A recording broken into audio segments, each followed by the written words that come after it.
জয় যিশু, জয় পিতা পরমেশ্বর। আজকে আমরা যাকবের ৩ অধ্যায় ১ থেকে ১২ পদ পড়ব।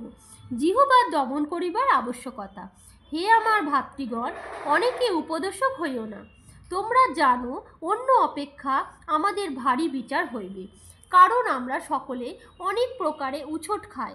যদি কেহ বাক্যে উছট না খায়, তবে সে সিদ্ধ পুরুষ, সমস্ত শরীরকেই বল্গা দ্বারা বশে রাখিতে সমর্থ। অশ্বেরা যেন আমাদের বাধ্য হয়, সেজন্যই আমরা যদি তাহাদের মুখে বল্গা দিই, তবে তাহাদের সমস্ত শরীর ফিরায়।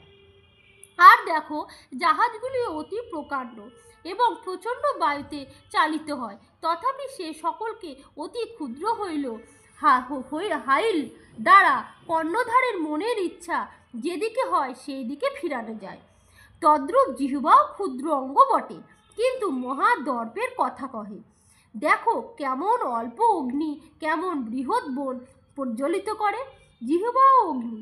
আমাদের অঙ্গসমূহের মধ্যে জিহ্বা অধর্মের জগৎ হইয়া রহিয়াছে, তাহা সমস্ত দেহ কলঙ্কিত করে ও প্রকৃতির চক্রকে প্রজ্বলিত করে এবং আপনি নরকাননে জ্বলিয়া ওঠে। কারণ পশুর ও পক্ষীর, সরীসৃপের ও সমুদ্রচার জন্তুর সমস্ত স্বভাবকে মানব স্বভাব দ্বারা দমন করিতে পারা যায় ও দমন করা গিয়াছে, কিন্তু জিহ্বাকে দমন করিতে কোনো মনুষ্যের সাধ্য নয়। উহা অশান্ত মন্দ বিষয়, মৃত্যুজনক বিষে পরিপূর্ণ।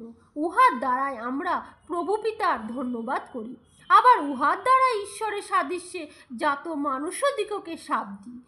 একই মুখ হইতে ধন্যবাদ ও শাপ বাহির হয়। হে আমার ভাতৃগণ, এ সকল এমন হওয়া অনুচিত। অনুই কি একই ছিদ্র দিয়া মিষ্ট ও তিক্ত দুই প্রকার জল বাহির করে? হে আমার ভাতৃগণ, ডুমুর গাছে কি জিতে ফল, আর দ্রাক্ষালতায় কি ডুমুর ফল ধরিতে পারে? নোনা জলও মিষ্টি জল হতে পারে না। আমিন। জয় যিশু, জয় পিতা পরমেশ্বর।